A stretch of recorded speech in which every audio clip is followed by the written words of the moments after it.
বন্ধুরা আবার চলে এসেছি ভেরি গুড ইভিনিং। তো আজকে আমি আপনাদের সঙ্গে শেয়ার করতে চলেছি একটা স্পেশাল চিকেনের ডিশ। অ্যাকচুয়ালি মুঘলাই স্টাইলে বানাবো। তো আমি ঘরোয়া মানে ইনগ্রেডিয়েন্টস দিয়ে কীভাবে মুঘলাই চিকেন বানাতে হয় আমি এটাই আজকে শেয়ার করবো তোমাদের সাথে। তো চলো বানিয়ে নেওয়া যাক, ভিডিওটা বিনা স্কিপ করে কন্টিনিউ করো মুঘলাই চিকেন। তো বন্ধুরা চলো বানিয়ে ফেলি মুঘলাই চিকেন। তো তার জন্য প্রথমে আমি চিকেনটাকে ম্যারিনেট করে নিয়েছিলাম। ম্যারিনেশনের মধ্যে আমি কিছু কাঁচা পেঁয়াজ দিয়েছিলাম, হলুদ আছে, লঙ্কা আছে, লবণ আছে, ধনে গুঁড়ো আছে, আদা পেস্ট আর রসুন বাটা আছে, আর কাঁচা সর্ষের তেল দিয়ে আমি ম্যারিনেট করে রেখে দিয়েছিলাম 2 ঘন্টা। আর আমার প্রয়োজন আছে টমেটো, যেটা আমি কেটে রেখেছি। এখানে পেঁয়াজটা বেরেস্তা করে আমি পেস্ট করে রেখে দিয়েছি অলরেডি।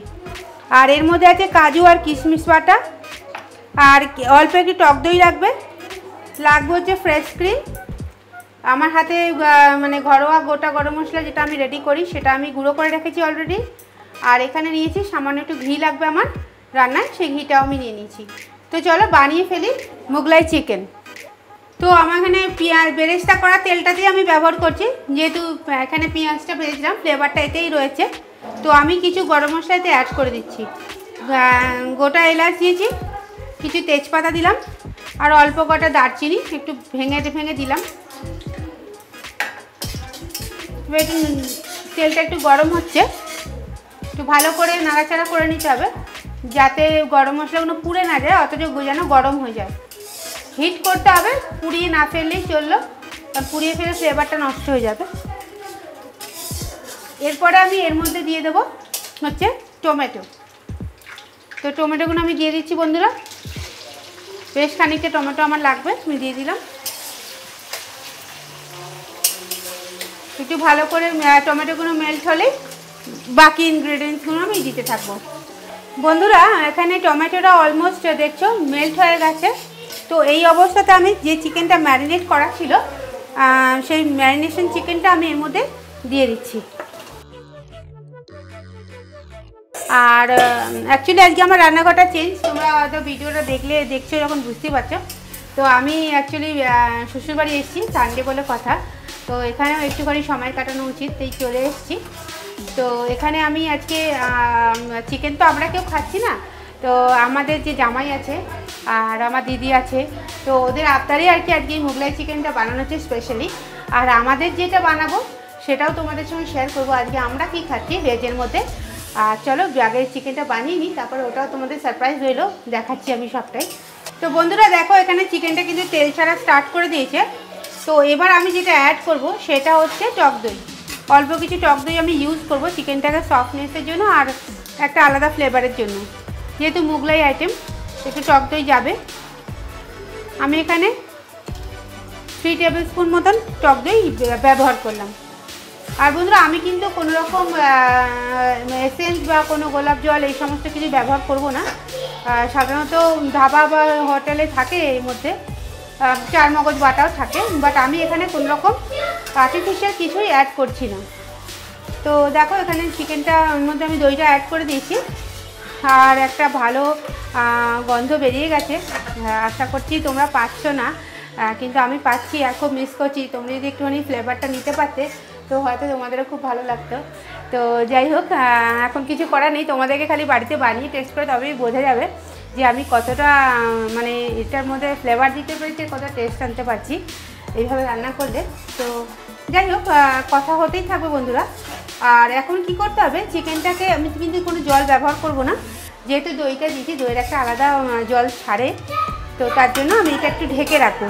ঢেকে রেখে আমি নেক্সট স্টেপ কী করছি, মানে চিকেন করলেই তো হবে না বন্ধুরা, চিকেন তো কিছু দিয়ে খেতে হবে। তো যেহেতু আজকে সানডে, তো সানডেতে প্লেন রুটি চলে না, আমরা সবাই একটুখানি স্পেশাল কিছু আশা করেই থাকি। তো এই চিকেনটার সঙ্গে আমি ঠিক কী রাখছি মেন কোর্সে ডিনারে, মানে চিকেনটার সাথে আর কি খাওয়া যায়, তো সেই ভিডিওটা আমি তোমাদেরকে দেখাচ্ছি, রেসিপিটাও তোমাদের দেখাচ্ছি। ভিডিওটা একদম স্কিপ করবে না, কন্টিনিউ করো। তো বন্ধুরা স্পেশাল ডিশটা হলো মানে সারপ্রাইজটা, যে আমরা চিকেনের সাথে বা আমাদের যে ভেজ পনিরটা হবে তার সাথে আমরা কী খাবো। তো তার জন্য আমি একটা নতুন একটা রাইস মানে নিজে তৈরি করতে চলেছি। এর আগেও আমি 2-4 বার বানিয়েছিলাম, তো ভালো লেগেছিলো সবারই। তো বলতে পারেন আবদারের, আজকে সমস্ত রান্নাটাই পুরো আবদারের। তো যাই হোক আজকে আমি রাইসটা বানিয়ে নেব। আর রাইসটার নাম আমি দিয়েছি খুব সিম্পল একটা নাম, যেটা আমার ভালো লেগেছিলো। সেটা হচ্ছে বলতে পারেন ভেজ ফ্রাইড রাইস, আবার বলতে পারেন নবরত্ন ফ্রাইড রাইস। তো চলুন কী কী ইনগ্রিডিয়েন্টস লাগছে আমি আপনাদের সঙ্গে শেয়ার করি। তো নবরত্ন ফ্রাইড রাইসের জন্য যেগুলো লাগছে, প্রথমত বাসমতি চাল, যেটা আমি অলরেডি বয়েল করে রেখেছি হালকা করে।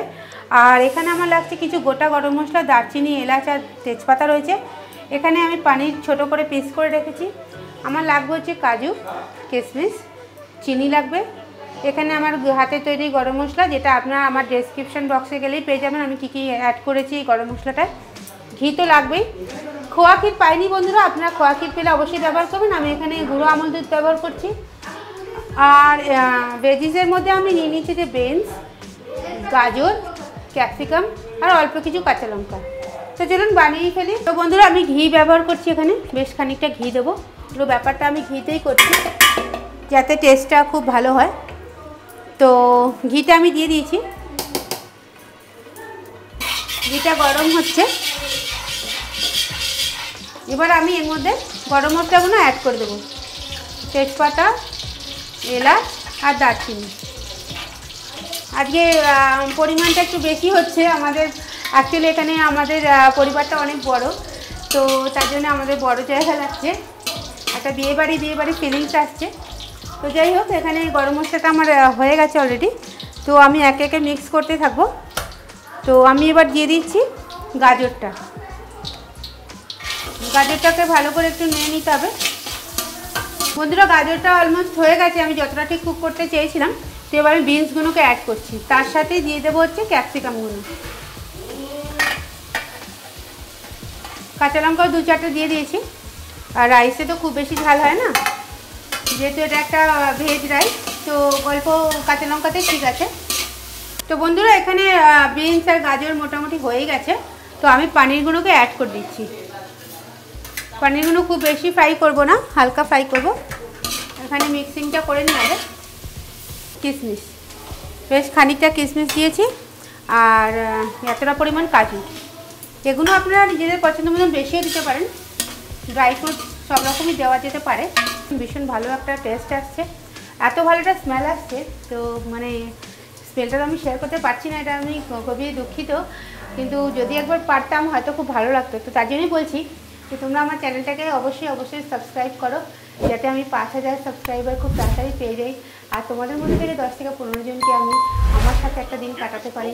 তোমাদের পছন্দের মতো রান্না আমি তোমাদের খাওয়াতে পারি, নানা রকম গল্প, নানা রকম জীবনের মানে দৈনন্দিন জীবনের কথোপকথন আমরা শেয়ার করতে পারি। তো এখানে আমার ভাজাগুলো প্রায় হয়ে গেছে। তো আমি এখানে নুন তো আমার, লবণ তো আমার দেওয়াই ছিল চালের মধ্যে সেদ্ধ করার সময়। তো আমি চিনিটা অ্যাড করব, যেহেতু এটা একটা রাইস মানে নবরত্ন রাইস, তো একটু মিষ্টি হবে, ঝাল একটা ডিশের সঙ্গে খাবো। তো বন্ধুরা আমি এখানে রাইসটা অ্যাড করে দিচ্ছি। রাইসটা কিন্তু খুব বেশি আমি বয়েল করিনি, 70% করেছিলাম, কারণ কি এখানে একটু ভেপারেও হবে। তোমরা এইভাবেই বানিয়ে নেবে, নাহলে কিন্তু নরম হয়ে যাবে, ঘেটে যাবে। তো রাইসগুলোকে আমি অ্যাড করে দিলাম এর মধ্যে পুরোটাই। আবারও বলছি আমাদের এখানে পরিবার অনেক বড়, তো আমাদের একটু বেশি লাগছে। আর এত বৃষ্টি হওয়ার পরেও এত গরম বন্ধুরা, আমাকে দেখলেই বুঝতে পারবে যে আমি ঘেমে পুরো স্নান করে গেছি। তো যাই হোক, কিছু করার নেই। এখন আমাকে তো আমার আবদারগুলো রাখতে হবে, যেহেতু ওরা এই রেসিপিটা আগেও 2বার খেয়ে খুব হ্যাপি। তো আমারও খুব ভালো লাগে, সেই জন্য কেউ যখন আমার কাছে আবদার করে বলে, আমার বানাতে সত্যি খুব ভালো লাগে। ঘাম লাগুক, গরম লাগুক, যাই লাগুক, বানাতে আমার খুব ভালো লাগে। তো এইভাবে মিক্সিংটা আমি রেডি করছি, তোমরা দেখো ভালো করে মিক্স করবে উপর নিচ করে, তাতে কি হবে নিচের মশলাগুলো উপরে উঠে আসবে আর রাইসটা প্রপার কুকড হবে। তো আমি গুঁড়ো আমুল দুধটা এখানে অ্যাড করে দিচ্ছি।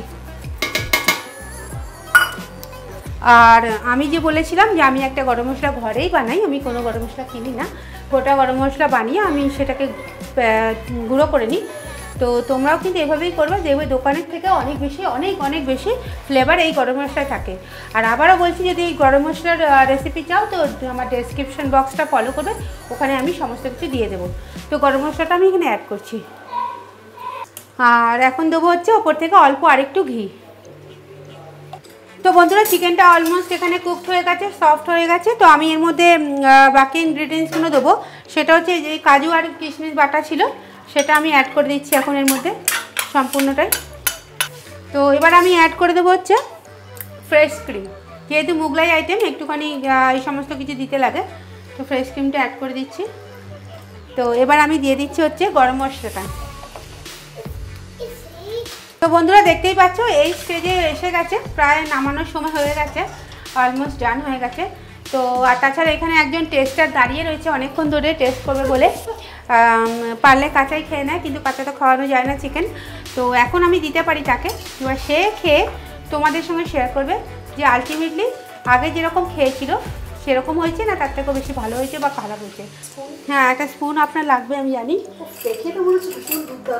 না দেখে মনে হলে হবে না, হ্যাঁ খেয়ে একটু টেস্ট করে বলুন নুন ঝাল, যেহেতু আমি মুখে দিতে পারছি না ভেজ আছি বলে।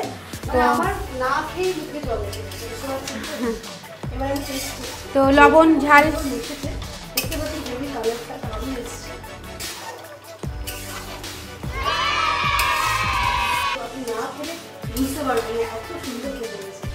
লবণ ঝাল কি পারফেক্ট হয়েছে? একদম দারুণ হয়েছে বন্ধুরা, আপনাদের নিশ্চয়ই নিশ্চয়ই নিশ্চয়ই ট্রাই করবেন। এবং আমরা অপেক্ষায় আছি কবে আপনাদের সাথে এরকম একটা ভালো ডিশ এনজয় করতে পারবো সবাই মিলে একসঙ্গে, সেই অপেক্ষায় আছি। প্লিজ লাইক করুন। অ্যান্ড আমি এটা আপনাদেরকে বেশি বলতে পারি যে ঢোকবেন না, চিকেনটাও খুব সফট হয়েছে, একদম সুন্দরভাবে মেল্ট হয়ে গেছে প্রায়। তো বন্ধুরা চিকেন হয়ে গেছে, রাইসও হয়ে গেছে। তো এবার তো আমাদের যারা আমরা ভেজ আছি 3 জন, তো আমাদের কিছু বানাতে একটা কারি। তো আমি এখানে পনিরের একটা আইটেম দেখাচ্ছি, তার জন্য আমি কিছু পনির নিয়ে নিয়েছি, কিউব করে কাটাও হয়ে গেছে, আদা পেস্ট আছে, কাঁচা লঙ্কা আছে, আর গোটা গরম মশলা, ঘি, দুধ মালাই মানে ফ্রেশ ক্রিম বলতে পারেন, আর গরম মশলা, আর অল্প একটু টক দই। কড়াই আমার গরম হয়ে গেছে, আমি অল্প একটুখানি সাদা তেল ব্যবহার করছি। টমেটোটা বলতে ভুলে গেছিলাম, টমেটোটাও ব্যবহার করব, বেশ খানিকটা টমেটো আমার লাগবে এখানে গ্রেভিটা থিকনেসের জন্য। এখানে আমি গরম মশলাটা দিয়ে দিলাম, বেশ কিছু কাঁচা লঙ্কা আছে, একটু ঝাল ঝাল খাওয়ার ইচ্ছা আছে আজকে, তো বেশ কিছু কাঁচা লঙ্কা আমি একটু ফাটিয়ে ফাটিয়ে দিয়ে দিচ্ছি। তো এখানে দেখতে পাচ্ছ ফুটফাট আওয়াজ হচ্ছে একদম গরম তেলে। তো আমি এর মধ্যে একটু 1 চামচ, বেশ বড় চামচে 1 চামচ ঘি দিয়ে দিলাম তেলের মধ্যেই। আর এবার টমেটোগুলোকে অ্যাড করে দিচ্ছি। টমেটোগুলো খুব ভালো করে মেল্ট হতে হবে, একটা গ্রেভি হয়ে গেলেই তখন এই বাকি ইনগ্রিডিয়েন্টসগুলো অ্যাড করব। আমি এবার আদাটা দিয়ে দিলাম এর মধ্যে, 1.5 চামচ মতন আদা দিলাম, খুব বেশি দিলাম না। আর এখানে দিয়ে দিচ্ছি হচ্ছে টক দইটা। এরপরে আমি ফ্রেশ ক্রিমটা দিয়ে দেবো। এরপরে দেবো হচ্ছে পনিরগুলো, কারণ পনিরগুলো তো এক্সট্রা করে ফ্রাই করিনি, করলে সফটনেসটা চলে যায়। তো এই গ্রেভিটার মধ্যে পনিরগুলোকে দিয়ে দিচ্ছি, আর গরম মশলাটাও অ্যাড করে দিচ্ছি। ব্যাস একটুখানি খালি ফুটবে, ফোটার অপেক্ষা। বন্ধুরা ডিনার অলমোস্ট রেডি হয়ে গেছে, প্লেটে আমি সাজিয়েও নিয়েছি, ব্যাস খাওয়ার অপেক্ষা আছে। দারুণ একটা স্মেল বেরোচ্ছে, টেস্টও খুব ভালো হয়েছে। টেস্ট করতে আমাকে সার্টিফিকেট দিয়েছি যদিও বা। তো এবার আমি অপেক্ষায় রইলাম, তোমরা কবে এটা বাড়িতে বানিয়ে টেস্ট করে আমাকে কমেন্ট করবে। আমাকে অবশ্যই কমেন্ট করো তোমাদের কেমন লেগেছে। আর আমার চ্যানেলটাকে অবশ্যই লাইক, কমেন্ট আর শেয়ার করো, আর সাবস্ক্রিপশন তো অবশ্যই করো। 5000 সাবস্ক্রাইবার আমার দরকার আছে, আমি যাতে আরও এগিয়ে যেতে পারি, নতুন নতুন টিপস তোমাদের শেয়ার করতে পারি, তোমাদের কাছে থাকতে পারি, তোমাদের ভালোবাসা পেতে